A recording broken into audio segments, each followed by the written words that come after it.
WDW Radio, your information station. Hello everybody, and welcome to WDW Radio Live and the WDW Newscast. I am Lou Mongello from WDW Radio, helping to enhance your vacation experience, bring you a little bit of Disney magic wherever you are with this live video broadcast every Wednesday night. You can join us over at WDW Radio Live. We also have the audio podcast, videos, blog, discussion forums, live events, contests, and lots more. You can find it all over at WDWRadio.com. Tonight we are coming to you live from the Bob Greasy Hall of Fame Rotunda here at Shula's at the Walt Disney World Swan and Dolphin. They are the sponsor for this evening's show. We are so grateful for them hosting us tonight, and we are going to get back. We're going to talk some more about not just Shula's, but some additional food and wine. Clearly, we enjoy it. Experiences that are coming very, very soon. You guys have to come out for the Swan and Dolphin Food and Wine Classic, which runs next weekend, October 12th and 13th. You know that we will be here. We'll probably end up staying till the 14th as well, too. But before we start going forward to this week's news, let's go back a little bit, sort of recap what happened this weekend. I want to welcome Glenn Whalen from PrettyGoodMovieRide.com and Googling WDW.com. I'm distracted by the shrimp. I apologize. Scott Otis from Otisburg here off camera. Good evening, everyone. And behind the camera is Becky Menken from MEI and Mouse Fan Travel. Thank you for joining us here tonight. I think you're here more for the food. Stop looking at my shrimp than you are for the show. But yeah, so before we start talking about the food and wine class, we've got a couple of surprises for people. Definitely stay tuned. Let's go back. Let's talk a little bit about Epcot Center's 30th anniversary, or as you like to call it, the first anniversary of its 29th birthday, which I think you stole from my wife. This marks another of the celebrations that Disney has put on to commemorate some of the birthdays. So we know throughout Walt Disney World history, they would celebrate the 10th anniversary and the 15th anniversary. Remember when they used to give away cars and they used to give away Chevy S10s and all kinds of things? Well, lately, especially 5 years ago, when Epcot's 25th came, we saw the fan community really sort of be the catalyst for these great celebrations. And now with things like this new internet thing and the Twitters and the Facebooks and the Pinterests, it's sort of becoming a rallying point. And now they're becoming destination events for people to come down because they want to feel like they want to celebrate together with other people. And D23, once again, the official Disney fan club, had an entire series of events on Sunday, September 30th, as well as some things on October 1st as well, too. All of which we were, again, speaking of fans getting together, we were here for all of them. Yeah, that's right. We've been in all of them. So the way the 30th anniversary celebration worked was, it was a ticketed event, and it took place primarily over in World Showplace, which, if you may remember, was the host of Millennium Village back in 1999, where we had some additional countries and some great food in there as well, too. And it really was sort of a full day of events. It very much reminded me, as I looked at the itinerary when we came in and were handed our very cool retro map and schedule, it reminded me a lot of the Destination D events, which we've had both here in Walt Disney World and again originated out in California, sort of an extension of the D23 Expo kind of thing. But I think just even going back before that, this was one of the things that as soon as they, we all were waiting, what's going to happen for Epcot's 30th? Right. When they announced it, we once again saw how quickly tickets, both the World Passport and the higher level World Key tickets, sold out almost immediately. Mm-hmm. You know, I found really interesting about this event in particular was different than the 25th and the 40th. We are now able to talk about a park that's had a second life. I mean, almost half of the attractions have been redone or repurposed totally. So now we have something very different we can talk about with this park, which we could not do with the Magic Kingdom or with the studios. And the thing is, too, when you look at the schedule events, and we'll go through them briefly, but not one by one, there was something here, I think, for everybody, right? There was something here for the new Epcot fan, because a lot of these people, they're like, oh my God, I wish Horizons were back. Never actually were even born when Horizons was here. But so they were able to look to the past, and this idea of we can do it, to we did it, to even the future. And I think they had a great variety of events. You know, they had everything from Disney legends like Tom Nabby, Charlie Ridgway, who is actually my guest on this week's show. People who were here on the ground on day one and beforehand. And that was the first panel. I think it was a great way to start to give you a sense of what it was like from those few people that really were there during the planning stages and an opening day phase as well too. And some are they can communicate that very well, so you can relate. Right. You can imagine you were there on those first days when you hear Charlie Ridgway talking, and Marty Sklar. When you hear them discussing it, you relate, and you can put yourself back then, even if you weren't born yet. Right. You can picture yourself at those meetings, and it's a great feeling as a Disney fan. And of course, these were people that worked very closely with Walt, and so they were able to sort of answer those questions about what do you think Walt would feel? And I think we were sort of surprised by some of the answers. I think Charlie, in her interview, was very forthcoming about his feelings about Walt and what he thought of the park. But there were a number of other presentations as well. Stephen Vagnini and Michael Crawford. Stephen Vagnini, who works at the Walt Disney Archives, is a great presenter. He's a brilliant guy who clearly is a fan first, undoubtedly. And his presentation about looking back at tomorrow was with someone else who is clearly a fan first. He was Michael Crawford, who runs the Progress City blog. And I was so happy to see somebody who came from the fan community be brought up. I mean, Michael is a brilliant blogger. He's an incredible researcher. And after I saw him later on and I congratulated him on a great presentation, you know, he's living the dream. He's the blogger who's like, would you mind coming to the archives and going through all this old Epcot Center stuff? Right. And what I loved, and I'm sure you did too, you know, we are document guys. We are history guys. I think we saw a lot of stuff that clearly we've seen before, but a lot of stuff that we hadn't as well too. They definitely dug through the archives and found all kinds of hidden secrets about all the old attractions that we hadn't seen before, and so that was just excellent. I mean, it literally was the drawings on the napkins. Right. Like that's the kind of stuff that you saw. That first image of Epcot Center, nobody's ever seen before. That's right. And that's what I like about D23. That's what I like about these events. They give you that peek behind the curtain that you normally wouldn't get otherwise. There's plenty of information out there online, but they are finally letting us see things that we never had an opportunity to see before. Yes, it doesn't seem like everything is going through corporate Disney. Michael Crawford was... Clearly, as we get to some of the other things, everything did not go through corporate. We know that for a fact. Let's just leave it at that. Tim O'Day did another one. I love Tim O'Day. He's an author and a historian, been with the company for a long time.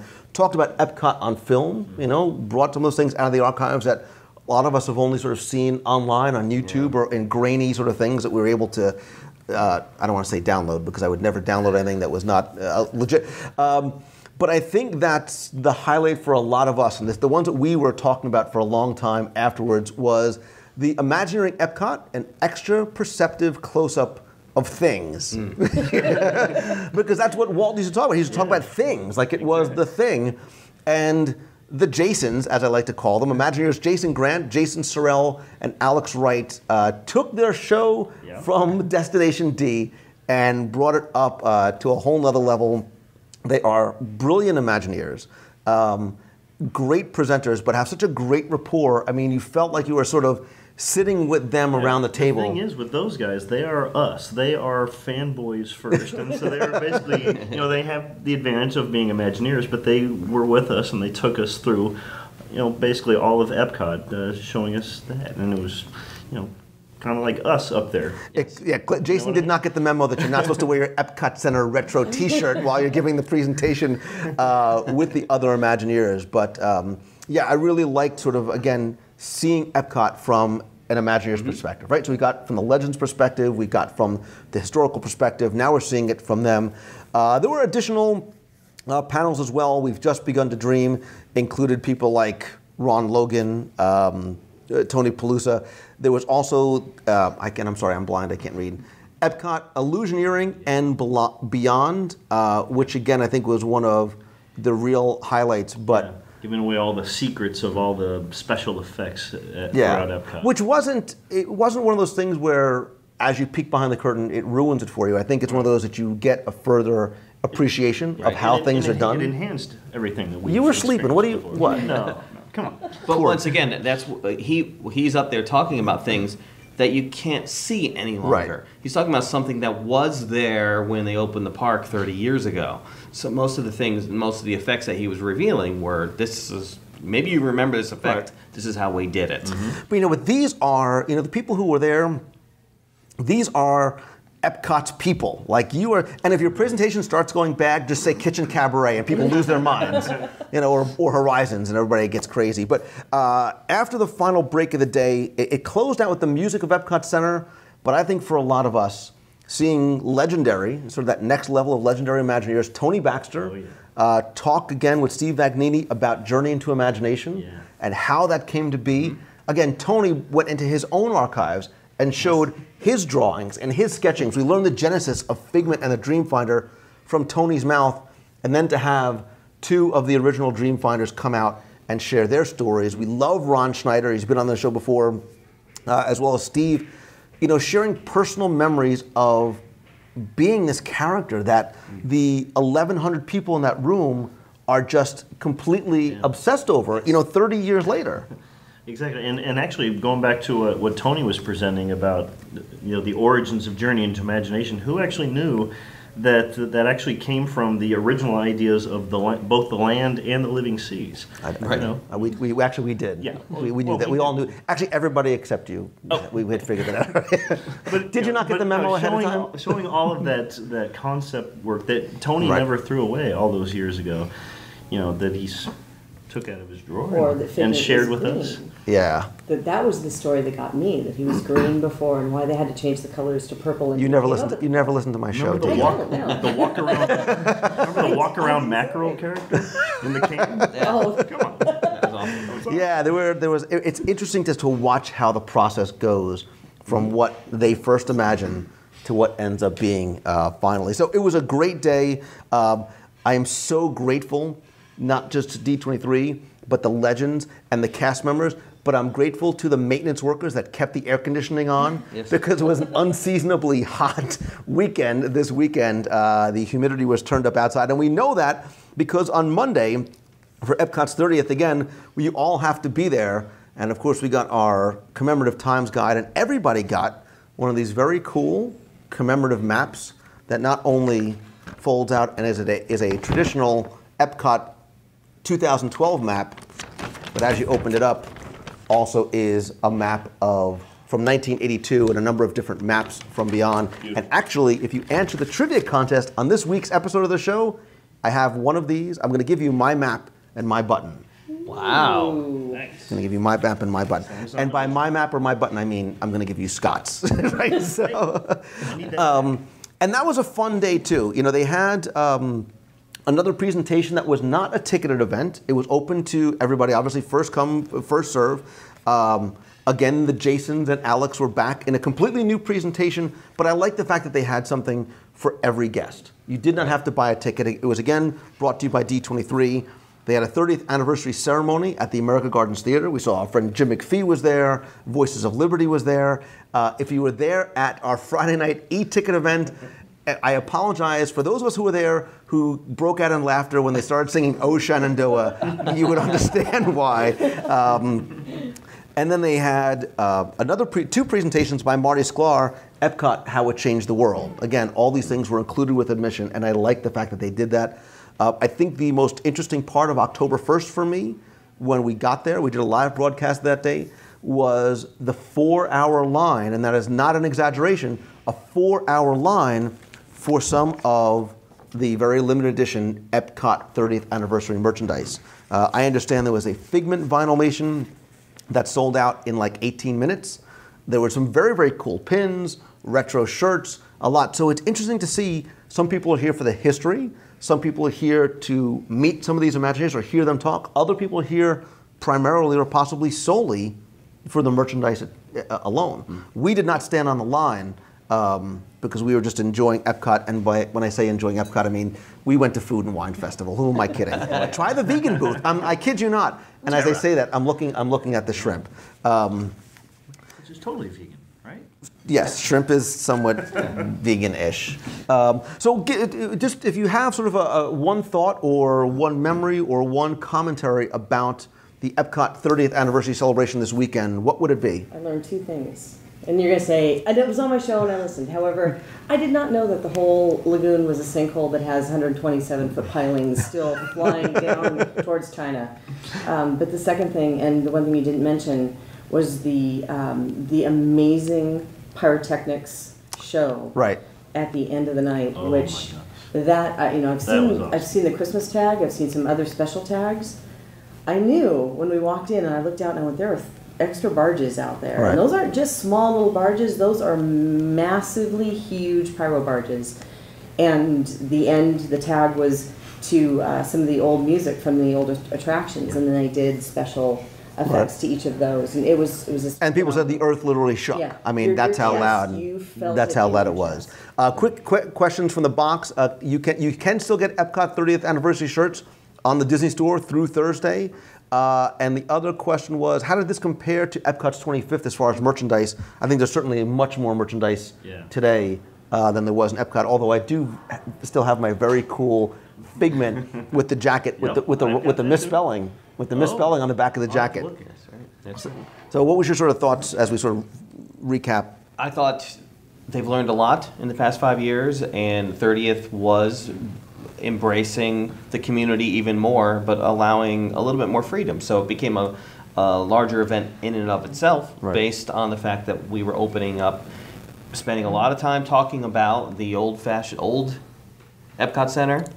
When it's not leans, old. it goes I'm into 40. 30 is not old. Stop it. and as we transition into the new existence of Epcot Center. Scott. Well, for me, I would say it was probably just reliving my childhood memories of going to Epcot Center, back when I was a teenager and all that. Just seeing all of the old things again and how they came to be. So that was probably mine. All right, so I'll ask the easy and obvious question. If they said, okay, everybody, we're going to have a show of hands, we're going to bring back one thing from Epcot's past that you can bring back, what would you pick? Becky's never... I guess I would have to say You can't- Horizons, because everybody says they love Horizons. I never got The chance to sunken see it. treasure is still here. Don't worry. What would you bring back? You're going to say Ken Jennings just to be different. No, I would actually want the Astuter computer. What did I tell you? again, I know because you like. I mean, it's not the most amazing thing. Right. It is something that had the shortest life of anything. Few people saw it. That's true. And it really kicked off Epcot as this is what we're starting off with. It got dated pretty quickly, but when it came out, I went, wow, this whole thing is run by that little dude. Me? I'm a big fan of Horizons and Communicore, but I think I'm going to pick World of Motion. Nice. I really do miss that. It's been a long time. Awesome. Well, I want to thank everybody who joined us in the box and in person on Monday, and we had a meet of the month on Saturday, which was great. I appreciate you all braving the heat. Everybody who came to our event on Friday, everybody who bid or donated to our Dream Team Project charity auction, which ran from Friday through Sunday. We raised nearly $7,800 thanks to your generosity. That will all go directly to Make-A-Wish and sponsor more than one family to be able to come down here and come to Walt Disney World. I want to thank some people I know who are watching, some of the Disney artists who on our event on Friday, guys like Brian Blackmore and Ron Cohey, Alex Mayer, Casey Jones, who donated artwork and experiences to help make that happen. We are forever grateful to all of you. But honestly, I'm done talking about Epcot because there's shrimp over here and I'm at Shula's. Epcot was so last weekend. Don't touch my shrimp. So we, oh look, everybody starts losing their minds. So we are at Shula's inside the Walt Disney World Dolphin. What? Barbecue shrimp. I know. And so when you think Shula, I'm not going to hand it to you. So when you think Don Shula, right? What do you think of? Steaks. Right. Some people think of undefeated season, not me. I think of steaks. But what you don't think of, but you should. Oh. What? Well, listen. Barbecue shrimp. It's barbecue shrimp. Oh, this is one of the. I know you guys gave up shrimp for Lent, so you probably want to stay as far away from this as possible. But with basil. Stuff with basil, which means it's healthy because it has basil. But listen, let's, like I said before, and please don't eat all the shrimp. Just wait. Because if you think that's good, you've got to come back next week. Why? What's next week? Do you know what next week Well, is? no, what's next week? You're awful. You're the worst.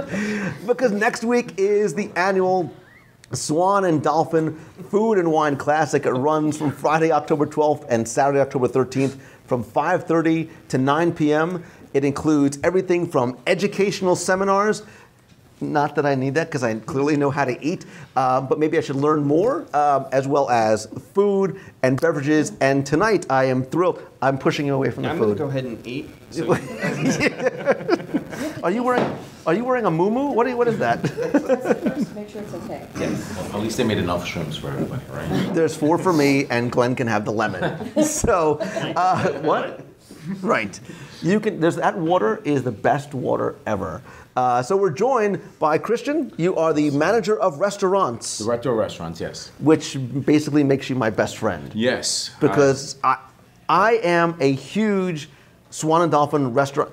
Blue Zoo is what it was so good we wept. That's how. I kid you not. It will do that to you. It will do that to you. It's that fantastic. Don't tell anybody about kimonos because I like to keep my secret sushi place as secret as possible. Right, and you don't want anybody to see you sing either. Well, that never happens. I'm too busy because we can eat an obscene amount of sushi. So, and we have. and we have, and we're going to do it again. Shula's is the best steak on property, but I think a lot of people don't realize that there is. We talk about Food and Wine Festival being the best time of year here at Walt Disney World, but I think a lot of people may not realize that you also have a Food and Wine Classic that runs in conjunction with the Food and Wine Festival. So I want you to come on and tell us a little bit about it. And when you get to the food, just talk really slow. Okay. Well, the Food and Wine Classic, it's our 3rd annual. And it's really what we've done. We've taken the opportunity of using the causeway across from the Swan to the Dolphin to kind of celebrate some of our best restaurants, which you've just mentioned. And what we've done is every single restaurant that's here on property is part of the Food and Wine Classic for those 2 dates.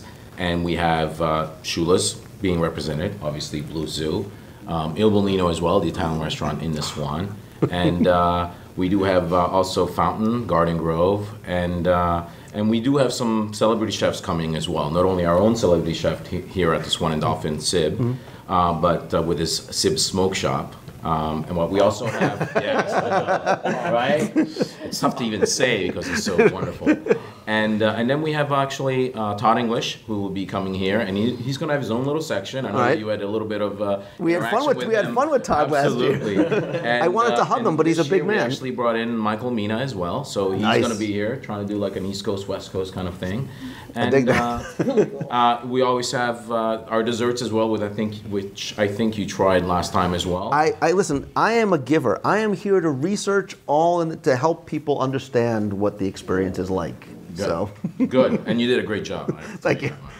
And so we have Laurent, who is the world pastry champion, really, is our pastry chef here on property as well. And just all kinds of different food, exciting food, fun food. And not only that, but in addition to that, you get to have the beverage part of it as well, which is, we have, the most booths we've had this year in food and beverage, 12 of food booths, and then we have 32 of our beverage booths. Now, 30 of them are wine booths. You're making Becky very happy, obviously. I know, right? And then we actually have 2 beer booths as well, which will be tasting some local beers. And really, the one thing that you mentioned as well was the seminars, which is just before the event starts. We actually have seminars that we do from some of our teachers here, some of our managers and sommeliers that are here on property. One of them, our food and beverage director, does a Bordeaux blending seminar, which is a lot of fun. He makes it really exciting, entertaining, as well as a learning experience overall. We have our assistant food and beverage director that does our Riesling Rendezvous, so you can only imagine what that class is about.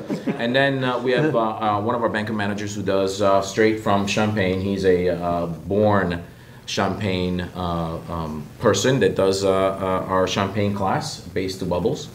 And then we have a Spanish class, Spanish wine. There's not going to be a test at the end of these classes. No, absolutely not. Okay. It's all fun. We have beer, we have sake. I mean, it's just really. I mean, you pick your favorite, and you can go to it and experience it. And I like it because I am a food guy. Look at me. I clearly love to eat. I didn't want you to really look. But I clearly love to eat, but I also did learn a little bit last year. We went to a couple of booths where they taught us about pairing certain wines or beers with certain food and how it changes the flavor of it. I'm going to have my own class. I'm going to teach you how to dress for the Food and Wine Classic. Yoga pants, Spanx, things that are stretchy. Because black is very slimming, right? And so how does it work? Are things on a per consumption basis? Is there the Lou Mangello all-you-can-eat package? Well, we actually do have the Lou Mangello all-you-can-eat package. Nice. We do have, when you come in, you can just pay one set price. And you can pretty much enjoy as much as you want, as long as you want. Okay. Well, as long as the event is going on. Oh. And for both food and beverage. And then we actually do tickets as well. Okay. In case you don't want to do the all you can eat and all you can drink portion of it, you can actually bring in buy tickets, and each booth will have a certain price of tickets that it costs for you to try each item. So, excellent. But we, again, as I mentioned, a lot of the food there is fantastic. So if you have just certain favorites, you can always grab a ticket and go to your favorite booths. We came last year. My poor wife was home, and I took Glenn. And what I loved was being able to experience food that comes from each of the individual restaurants. I think I had like 16 pieces of filet mignon from Shula's last year. It was a beautiful night. There was live entertainment, yes, which was a lot of fun. And it's a really nice way to spend an evening. It's not a very crowded event, so there's a lot of easy access to whether it's meet the celebrity chefs or get to the food and drink. So that you can purchase tickets in advance. You can go to Swan Dolphin Food and Wine Classic, or you can call 800-227-1500. The only recommendation I would make is probably not to get online behind me, because I will really slow things down. I have a tendency to eat while I'm actually standing there. Anything else we need to know? Anything else? Well, it's just great to to experience this with everybody, and not only that, but we have added booths because it is getting much more popular. So we don't like lines. We don't like people that have to wait. Right. So I guess as long as people continue to come, we'll just continue to grow. We started off with just the center, and now we've moved up to Lake Terrace as well, which is just around the lake area. And we've added, since the first event, which was 2 years ago, I would say we've added about maybe another 15 to 20 booths. Yeah. So really, really exciting. And I thank you for allowing me to talk about it and excited about it. And I'm glad you were excited about it. Look at me. We're looking forward to a great event. So will the shooters be returning? Oh, that's right. Oh, you're talking about the shrimp, whether the shrimp shooters. Cocktail. Yes, yes. Did that actually make it onto the video? Because it was probably not the. I think it did. I think it did. Absolutely, I think it did. But it was fun. But it's one of the funnest ones. Right, and that's what it's a really fun event. Yes.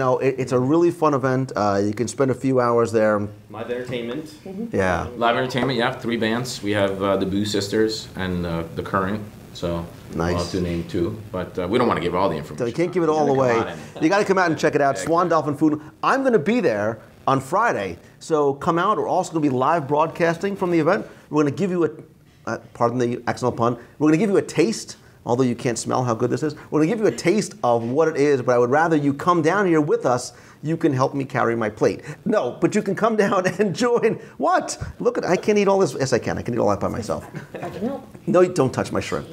But yeah, we'll be live broadcasting next Friday. Stay tuned to Twitter and Facebook and the site for the actual time. Probably, I guess the event probably starts at 5:30, so maybe around 6 o'clock or so. We'll broadcast for a little while. Maybe we'll get a chance to see you, Todd English, some of the service chefs while we're out there as well too. So yeah, come on out Friday night, join us, or come out Saturday. It's October 12th and 13th, and again it runs from 5:30 to 9 o'clock p.m. Seminars begin at 4:30, last about an hour, so you hit the seminars first. And then go out and put your he's shuddering. He's so excited. Put your knowledge to good use. So you're leaving your wife at home again? I'm actually taking my wife this time. Oh, fantastic! Great. I'm taking my wife this time, and she's very, very excited. She's a little jealous that we're here at Shula's, but that's okay. It's a school night. Okay. So, Christian, thank you so very much. Thank you so much. I'm really looking forward to it, and thank you for the trip as well. Bring more. Yes, that's okay. I got you. All right, so that's okay. That's okay. You forgot who you're talking to. Okay, that's right. Well, then I'm here. I'm here to help. Take care. Bye. Thanks very much. Awesome. So again, Swan and Dolphin Food and Wine Classic is Friday. I hope you guys can join us out here. We are definitely going to have a lot of fun. broadcasting it. What? You're looking at it, loving it. I'm just naturally holding this. Excellent. Well, listen, thank you guys for joining us tonight in the box for the live newscast. Be sure and join us every Wednesday night at 7:30 p.m. Eastern over at WDWRadioLive.com. Also, be sure and visit our events page because this last weekend we made a number of big announcements about some things we have going on in 2013. On the events page, you'll find out about WDW Radio on the road. You'll find out about our trip to Aulani in Ko'olina, Hawaii. And you'll find out about our cruise on the Disney Fantasy, as well as lots more. What? I know you want me to stop talking so you can start eating. You can start eating. Oh, no, I can eat without. You don't have to wait. So, again, thank you guys for watching Tonight in the Box. Thank you guys for showing up. Thanks again to Swan and Dolphin for hosting us here tonight and for the oh-so-delicious shrimp. So, I am Lou Mongello from WDW Radio. I'll see you next weekend. I'll see you next week in the box. I'll see you next weekend at the Food and Wine Classic. So until then, have a great night, everybody. See ya.